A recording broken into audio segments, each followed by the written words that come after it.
Previously on Madman. Jason? Yes, sir. No. It's the hitting the center stand bracket, Oh, come on. which means it ain't coming out all the way. You've got a barrier to completion, Holmes. AltRider, we have a problem. Free, and there's several different ways, surprisingly, although I don't know if I would actually say that that bike would support itself on a good quality 5-gallon bucket. Maybe, but I don't actually definitively know that. Photo adventures is on the road.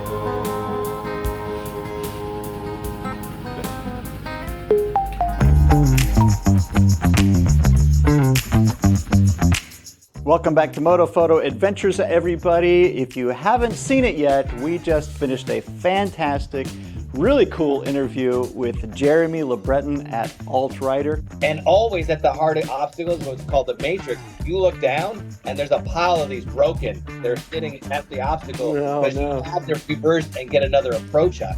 So it's a subtle little detail. It's the right thing to do. I don't know, but I'm going to add lubracious to my elocution. I like that one a lot. Lubracious. Man, it felt like we were talking to the president. I mean, you know, he's like a giant in the industry, and to be able to have a one-on-one conversation with him was amazing. Holy cow! It's actually just bested the dual sport over 600 cc's. Part of why we called, of course, was because I was having some difficulty in installing the variable height suspension linkage. Your whole center stand's got to come off. No way. And if you are here, hopefully you've already seen part 1. If you haven't, you may want to go back and take a look at that. And of course, watch the interview with Jeremy as he gives us all kinds of tips and tricks and advice on how to finish this installation and all kinds of really neat insider information about our industry. Oh, and by the way, all those sales that you guys are earning and so proud of, that might be that person's last purchase before their death. Don't fuck with me, all right? Don't fuck with me, Sean, not you. So the first thing we have to do after discussing everything with Martin and Jeremy LeBreton is we need to remove the T-Rex Racing center stand from my motorcycle in order to be able to complete the installation. I appreciate everybody in the comments have left so many tips and tricks and advice. In particular, I've learned that if you have the Aprilia Touareg center stand, you don't have to remove it. It's tight, but you can get those pivot bolts out without having to remove the center stand. The T-Rex Racing center stand, unfortunately, you have to dismantle a few things and take the center stand off. One of our viewers, and rightly so, recommended that we make sure and wear eye protection when we're working under the bike. It's a great tip, but what about the rest of your body or the bike itself? Well, if you need extra protection in case of an accident, I recommend Rick Stewart at scmotolawyer.com. I'm going to put his information across the screen here. Just do a screen grab with your phone so that you have it in your back pocket in case you're ever in a tight situation. That's Rick Stewart, scmotolawyer.com. So, I've got to prop my motorcycle up on something, and Jeremy said that I could probably just get a 5-gallon. No, that's not going to work. But we are going to prop the motorcycle up in some sort of fashion. It doesn't matter. It doesn't have. You don't have to have an expensive lift to do this. But we're just going to prop it up, and that way the wheel is off the ground, and I can take the center stand out without it being the load-bearing component. So we're going to do that next, and then we'll finish the installation.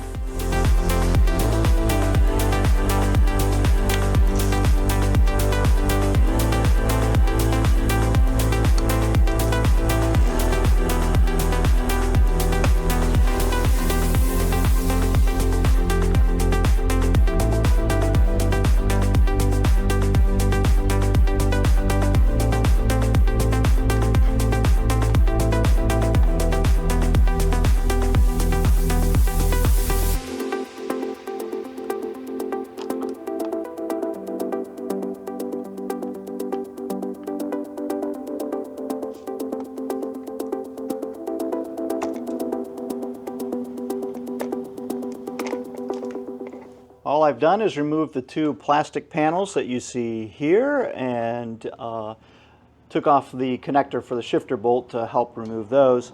And now all I need is a 17mm wrench to go in here, and I should be able to just remove the 4 bolts that are holding the center stand in and drop that sucker down, and then we can finish the installation like a snap.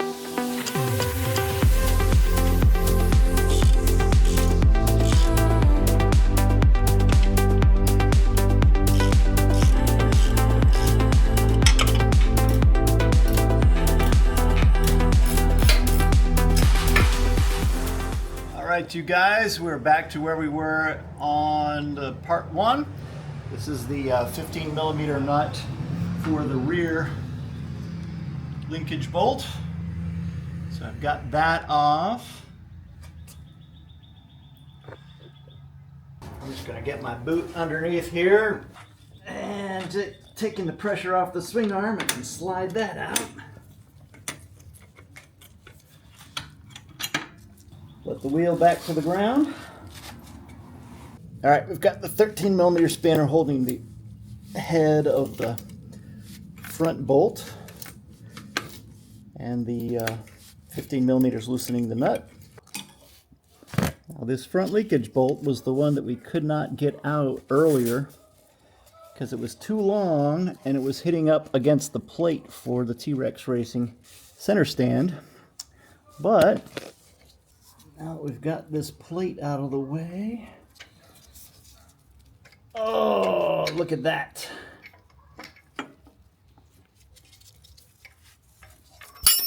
That's what we wanted. Nice, you guys. Now, you'll notice the suspension linkage is just hanging here. The reason for that is because the shock is now lowered so far because the swing arm is now completely resting on the ground. I just need to raise the wheel up, raise the swing arm a little bit, and that'll drop right out.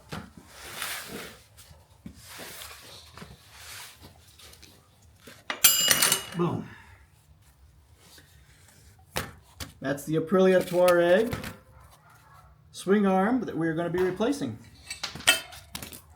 That's the AltRider. Look at what a much prettier piece that is, huh? Well, that was fun. We got everything uninstalled and it was no problem at all. I am not going to go through all of the features of the AltRider variable height suspension linkage. We got everything uninstalled, no problem at all. That's some bullshit. Everybody knows it. All right, let's change that then. Yeah. Stick with the, oh, this was a pain in the ass. To the death. No! To the pay. Okay, it wasn't the easiest thing in the world, but we did get the T-Rex pieces and parts removed. The center stand was a bit of a pain, but it's all done now, it's behind us, and it allowed us enough clearance to remove these pivot bolts for the original suspension linkage. Now, this is the original one, and I'm not going to go into all of the beautiful features of this work of art from AltRider, but this is the new variable height suspension linkage. It's machined out of billet aluminum. It's got this, what's the name of the stooges? It was slippery. Slippery. This part. And it's lubricious. Lubricious. Lubricious something, what Jeremy said. But anyway, it does have this really cool protector, this guard down here. Now you get linkage protection, which you've got to put something underneath of there. You're just going to pound that piece of aluminum and ultimately do damage, irreparable damage to your entire shock body. Which will get to the point where the bearing will no longer flow. You're going to have stiction and all sorts of major problems. So that's a really neat feature, not only when you're riding, if you bump and roll over a log, but also if you have to jerk your bike backwards, it's rolled upwards, so that it really is a fantastic piece of protection for that suspension linkage. And the original is just made out of this cast. It's just, I don't know, it's ugly, I don't know. So it's just really neat to be able to have this brand new product going in. Now, at this point, the new AltRider suspension linkage does come with its own brand new needle bearings, and those are inside there. They're all completely lubricated already and sealed, but we are going to need to pull the bushing out of the original. So I'm going to take the bushing out And you can see just from normal wear and tear of about 7,000 miles, got a little bit of miscoloration going on there, and it just needs some lubrication and some cleaning up. So we're going to take care of that because we're going to reuse this in the new one. For such a beautiful piece of equipment, it really does suck that it's down underneath the belly of the bike where nobody actually sees it. Don't need a ton, but let's go ahead and coat this sucker with a little bit of grease. And you don't need to grease the inside because we're going to grease the bolt when it goes through, so that'll take care of that portion of it. New bushing.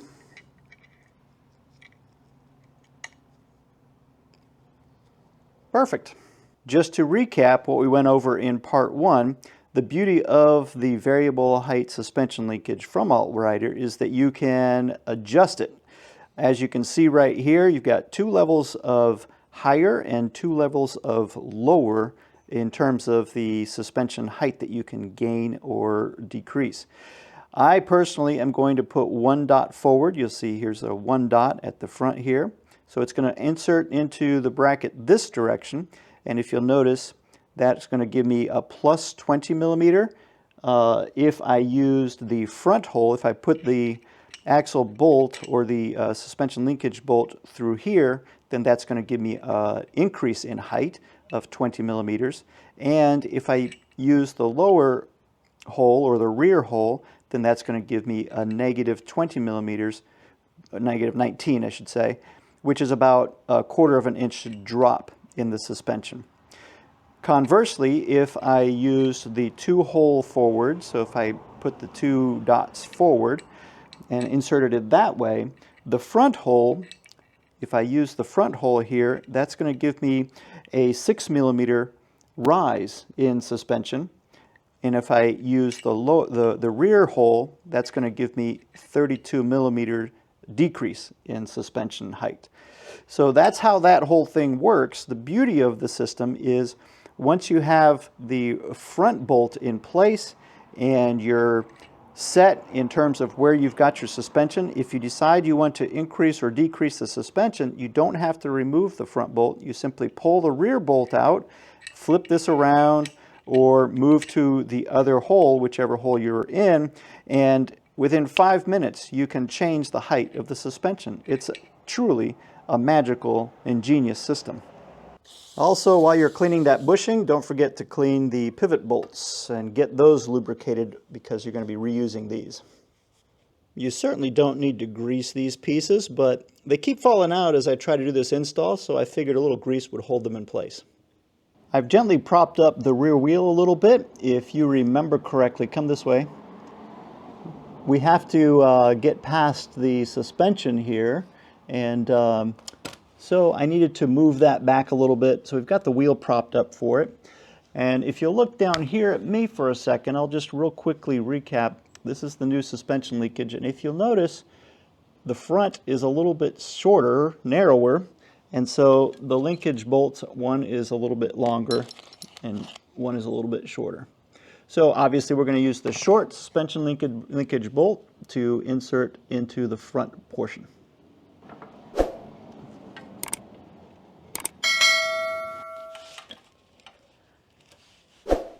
All right. Thank you, Jason. Yep. All right, now we've got our nut on this side. Just going to get that finger tight to start with, and then we'll put the rear suspension linkage bolt in place.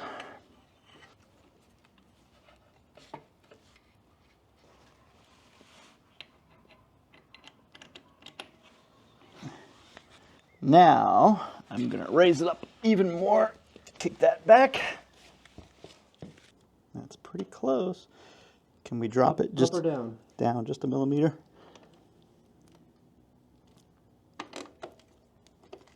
Yep.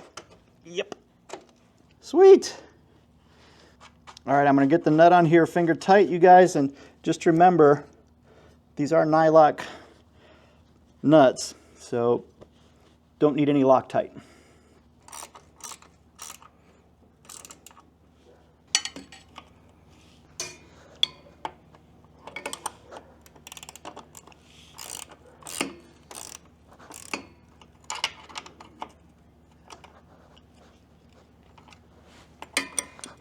The pivot bolts need to be tightened to 37 foot-pounds or 50 Newton meters of torque. So let's get that dialed in. There's 35, 36, 37. After a little more fiddling, we were able to get the T-Rex center stand back in place and everything back to normal on the back end. So now we've moved to the front, and the pièce de résistance, the final piece to the puzzle on adjusting your Touareg 660 is, of course, you want to adjust the front suspension in accordance with what you've done with the rear suspension. Okay, so you don't have to, but I'm just saying, if you are familiar with this Aprilia Touareg 660, it is so well balanced.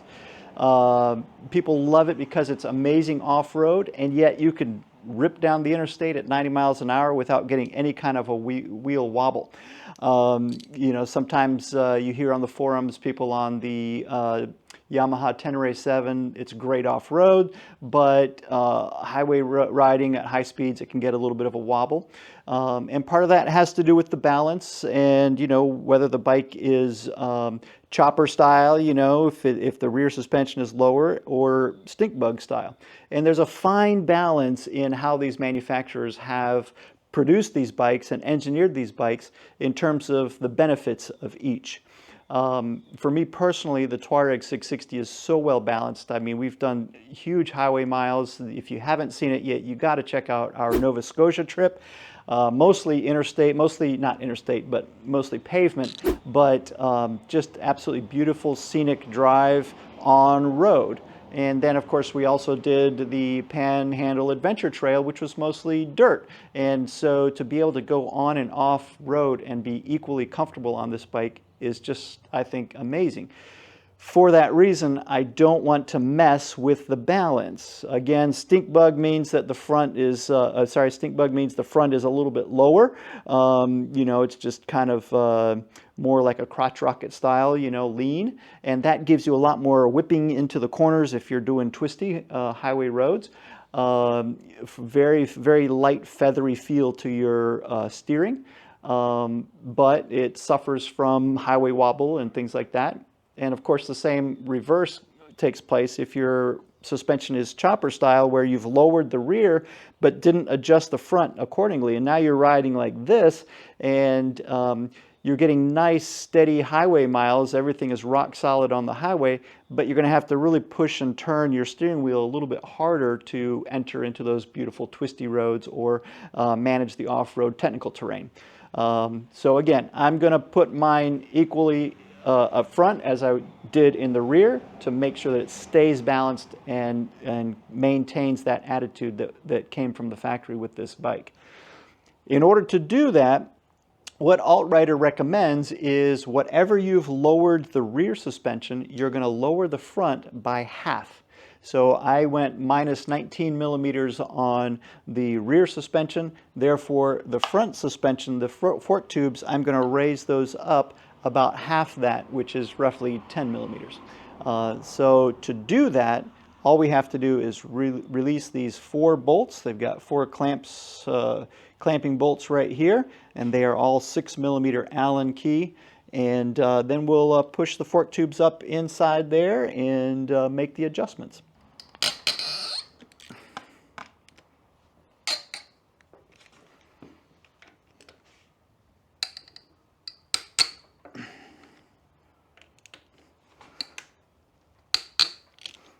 All right, I've released a little pressure off of these, and next thing I'm going to do is put something underneath my bash plate to take some of the pressure off of the front tire.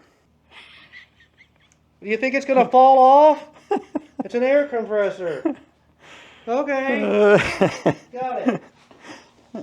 Nothing like shade tree mechanic. Jason's giving me a hard time. It'll be fine. That's what they all say.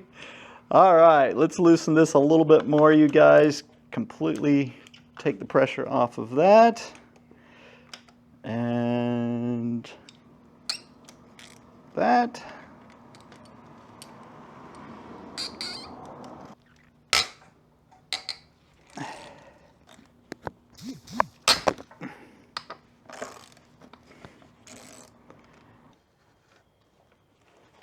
So I'm just twisting and pushing, you guys. And from the factory, from the OEM setting, your bike should be set up to where it's 5 millimeters down from the first chamfer. Let me show you here real quick. So right here's the first chamfer there.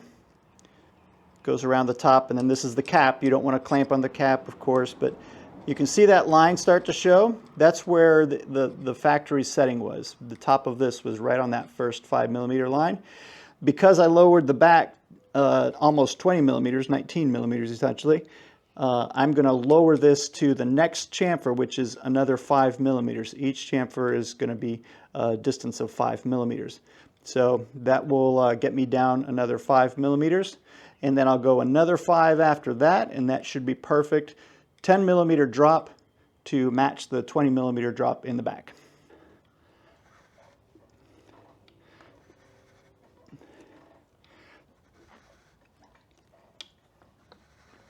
You can start to see that second 5 millimeter chamfer showing. Just a little bit more.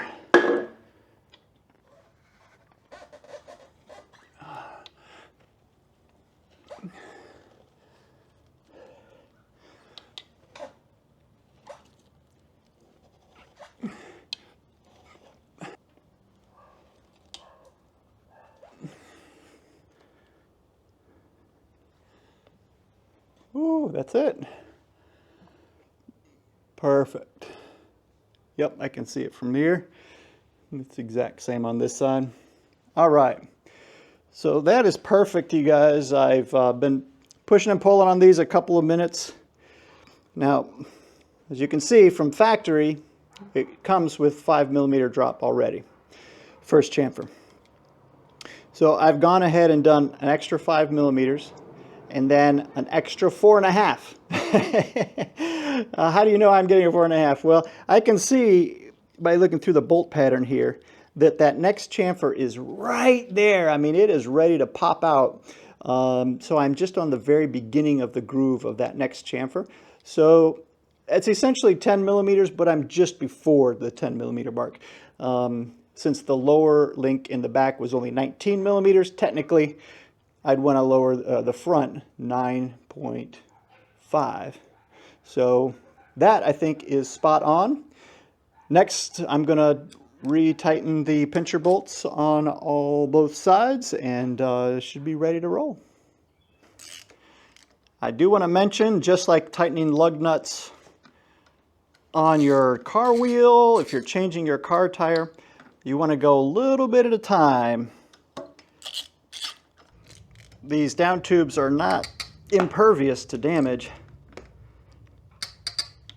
So you want to spread the load out nice and even.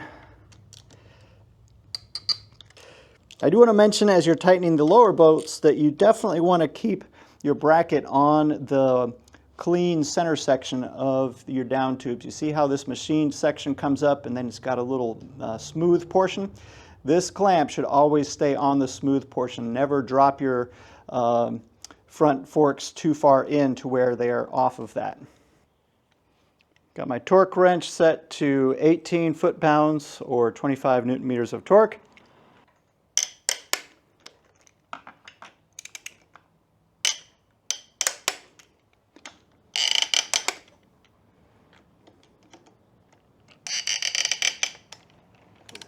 Yeah, Jason didn't think that would work. As usual, Jason, I could not have done this without your help. Yeah, that's true. You can tell it went from like midday to early afternoon, the sun streaming through, and now it's evening time. Day 2. Day 2. But man, it looks pretty good. I don't know. Is it going to work? Only one way to find out. Ooh. Already feels lower. Whoa. Feels like a totally different bike. Now that's what I'm talking about. Now, I was barely tippy-toeing. And now? I got the ball of my foot on. Nice. So I went from toe to the balls of my feet. I like it. I like it a lot. I like it a lot. I really didn't think 3/4 of an inch was going to be a big deal, but that is a big deal. Now remember, if you haven't seen it already, look at our previous videos. I do have the low comfort seat on, so that took another 3/4 of an inch off as well. And this, I think I made the right call. I think this is going to be the sweet spot. I could have gone like a -32mm, but that I think would have been a little too much. I can't wait to get this thing out for a ride, you guys. That looks amazing. I mean, I can tell just by feeling and looking at it, it's going to be a significant difference for me. I'm going to get a lot more confidence, I think, being able to actually get the balls of my feet on the ground. But I do want to also mention, if you haven't seen it already, you should also check out the AltRider aluminum adjustable side stand that we've installed on this bike. We specifically put that on knowing that I was going to also be installing the variable height suspension linkage. Because obviously at this point, the bike is lower, so it's standing a little bit straighter up. The kickstand, it needs to be lowered as well. So I need to go in and very quickly adjust my kickstand because now my suspension is lower, so I want my kickstand to match. That's the install for you of the Aprilia Touareg variable height suspension linkage. And I'm excited to get this out on the road and give it a try.